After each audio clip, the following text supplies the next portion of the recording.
Ali here, and in today's video we're taking a look at the Teenage Engineering KO2, and more specifically how I've been using it almost exclusively as a drum machine. If you've been watching the channel for a while, then you may be aware that in the past I used different drum machines. I had an RD8 and then an Arturia Drum Brute Impact, and these are both great analog drum machines, but after using them for a couple of years I was getting a little bit tired of the same old sounds, so I was in the market for a new drum machine and I was literally about to pull the trigger on the Roland TR6S when the KO2 dropped, and being a little bit of a gear hipster, I was instantly drawn to the aesthetics as well as pleasantly surprised by the price point. And I don't have any regrets apart from a few workflow niggles. I think the KO2 is a fantastic machine. So the plan today is to go over my workflow and give some tips and tricks for using the various features. If that sounds good, then please stick around. Also, please subscribe if you've not already. And yeah, let's dive into the video.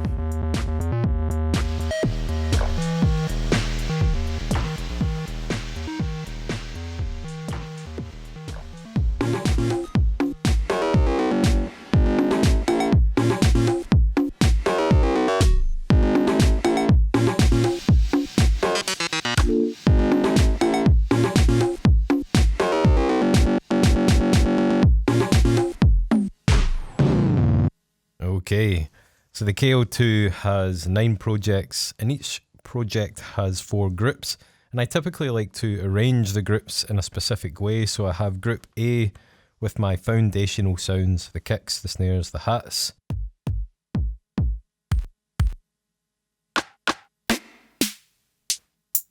And cymbals. So this will be the basis of any beats that I make. Obviously you can change any sounds that you want. These are just ones that I typically like the sound of. Really good kick. Really good kick. Nice snare. Yeah, so that's the sort of foundational sounds. In group B, I often have an electronic kit. I have sampled the RD8 into the KO2 just to get that 808 sound. But I have the Drum Brute Impact here, and the kick here sounds like this. And I'm going to sample that in here just so you can see how easy it is to do. I have the line out going into the input here. You can check the levels on this little bit here. And to sample, you hit the sample button, pick a pad, and it will auto detect. The only thing is you need to hold down the pad. It will auto detect the sound and start recording. Now for some reason it's pitched that down, I'm not sure why.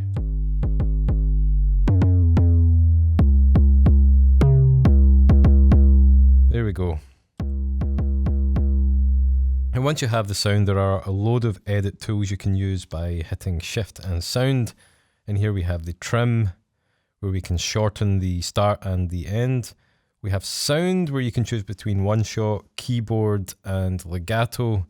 And you can also change the panning here.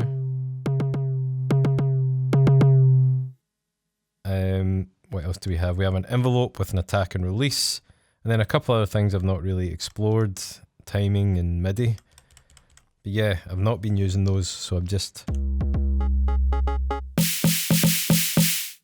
been using those basic functions, and that's my electronic kit. Next, in group C, I have percussion.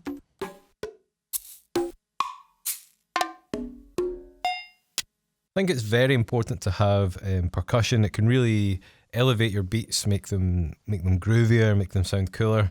So I've typically got all my percussion on group C. Then on group D is my noises. For this kit here, I've used the circuit bent Casio SK1 to generate all the noises for this kit. I did make a video and sample pack on this that you can find up here. And here are the noises.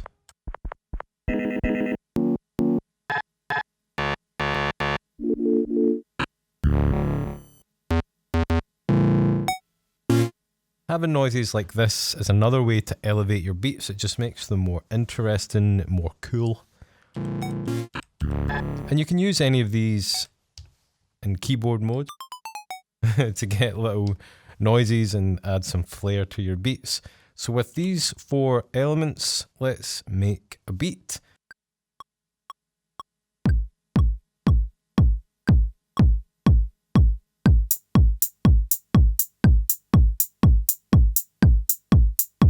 So this is the foundation of my beat.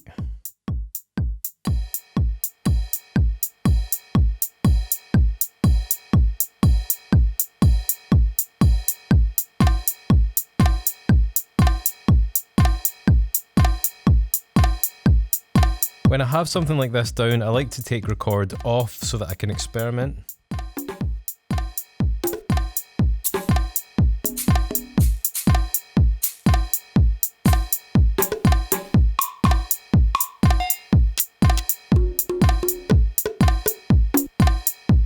And then when I find something I want to do, I just hold the record.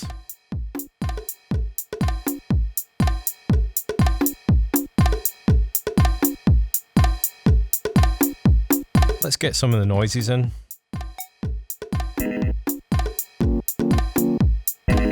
Oh, I like that.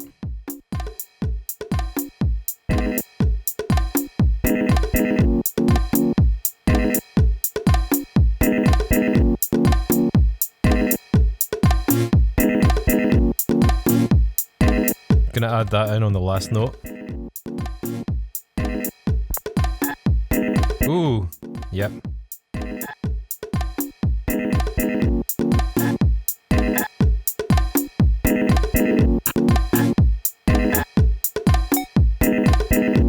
Then I might take a sound like this one and go into key mode for that and add something like that in.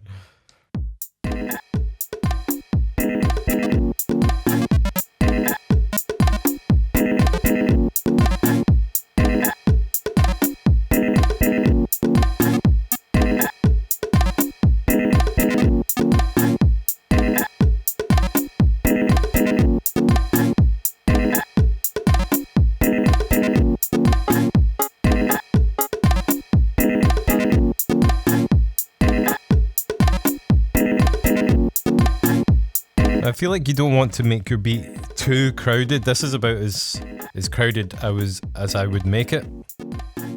But I think all these elements come together really nicely. And I guess next we should talk about effects.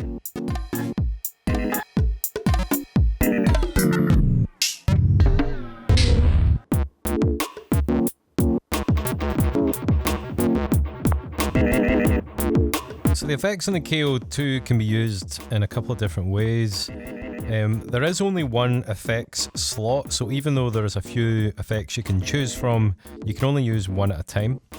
The easiest way to access them is by hitting the effects button and hitting pad 6 here. I like the delay a lot. Delay is my favourite effect generally, and the KO2 delay is really good.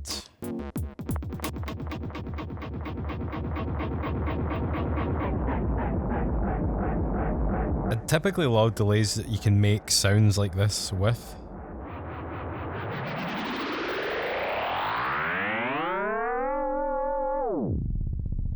I also really like the way that it trails off. You can bring it in and it will just trail off in the background. I actually use the reverb in a similar way. Oh, didn't mean to stop that. Really nice to add it to a snare hit. And by the way, once you're in the effects slot, the parameters are controlled with these two controls where you have the length and the color for the reverb.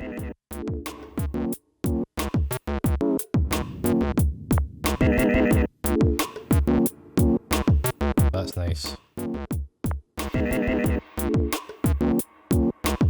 Next we have a distortion.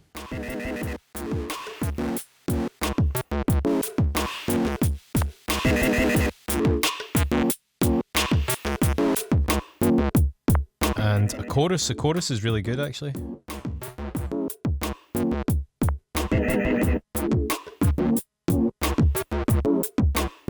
add some nice stereo vibes, and it can get a little bit experimental.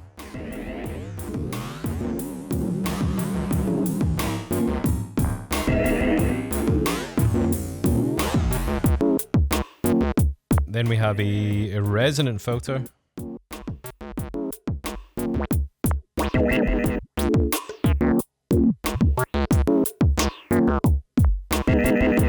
And finally, a compressor. A compressor.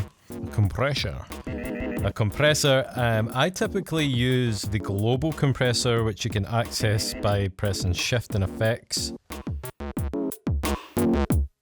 And then you can change the drive and the speed for the entire composition. Yeah, let's go back to these effects here. Another way that you can control them is with the fader by hitting the fader button and choosing the effects slot.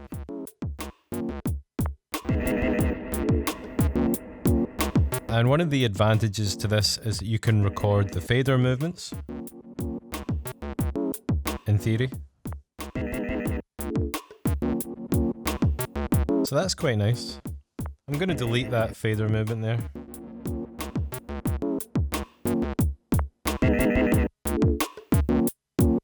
And show you some other effects that we can use. If we press the fader button and choose number 4, then we have a low pass filter. By the way, this is on a per group basis, these are not global. Unless somebody knows how to make them global, then please let me know in the comments. And there's a few different effects we can do this with. We can change the pitch.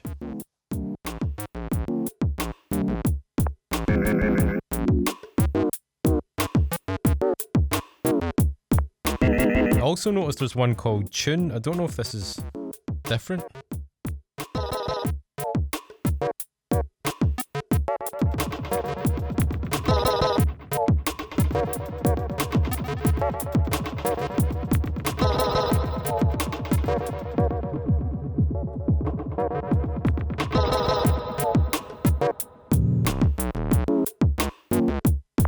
I often have it on the low pass filter one.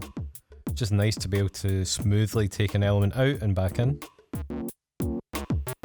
And next, let's take a look at the sort of performance effects.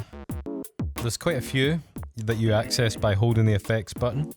And one of my favorites is Tune, where it kind of randomly tunes your samples around.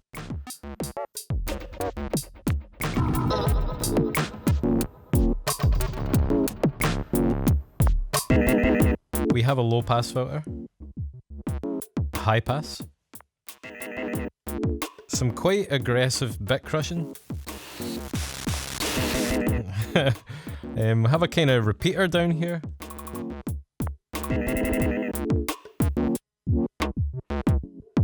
Some kind of modulated filter.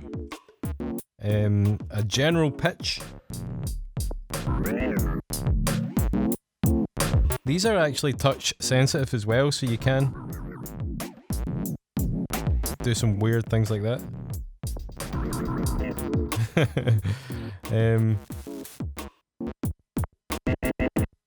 It's a kind of chopper, I guess.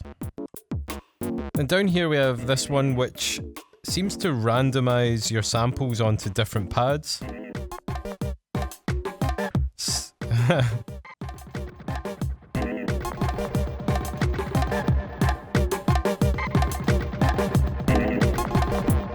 Sometimes this can be great, other times it's horrible. I guess it depends what's on your pads.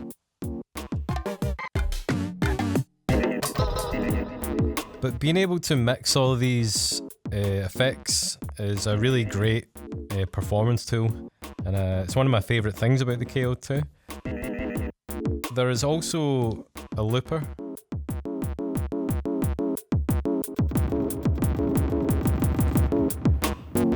And there's actually another looper up here if you want to go a bit deeper.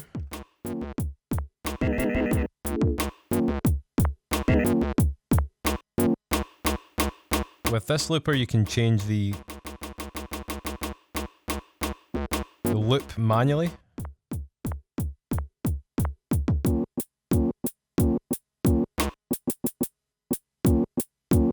And this one can be really fun with the other effects.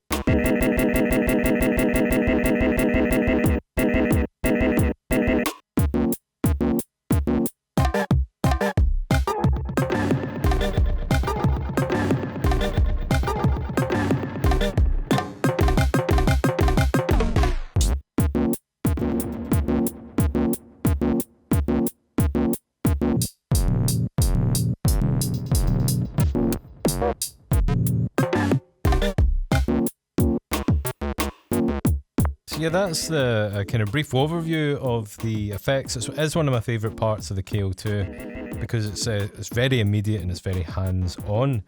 But once again, any tips or tricks, please leave them down below. The official manual for the KO2 is kind of insufferable, so I've not done as deep a dive as I probably should have.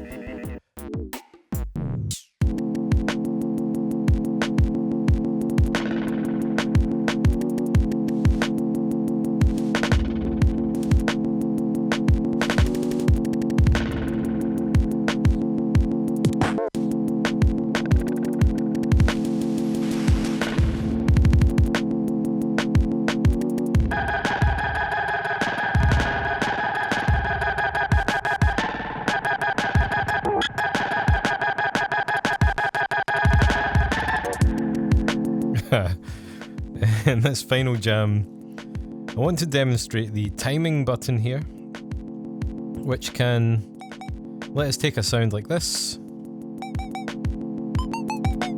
and insert it in a quantized way.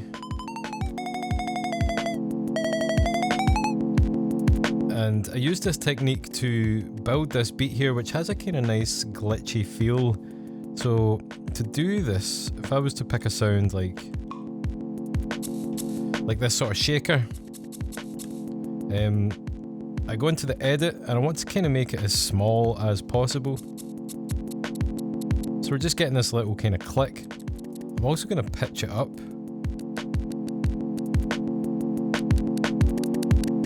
Yeah, so we just get this clicky sound here. Oh, I'm also going to pan it. How do we do that on here?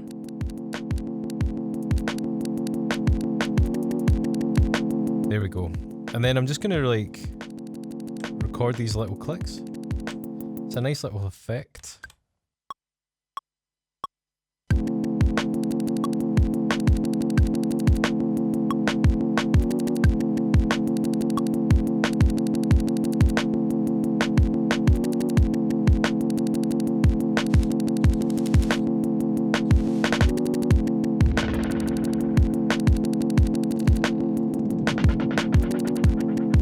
Yeah, I really like this sort of glitchy technique. And I guess the final thing I want to show here is the scenes. This beat now is part of a scene, and we can copy that to the next scene by pressing Shift and Main, and it will move across. And I typically do this maybe 2 or 3 times with slight variations on each scene, so that when I'm jamming and I've got a beat going, I can just move over and evolve the track that way. So in this scene I've got a bass line and some percussion.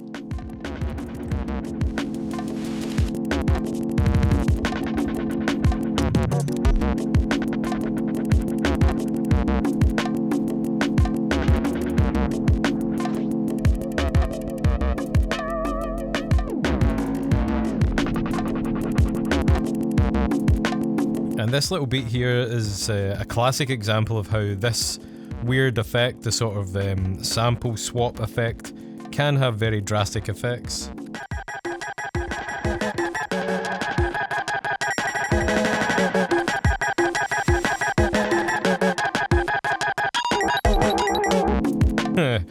Very unpredictable.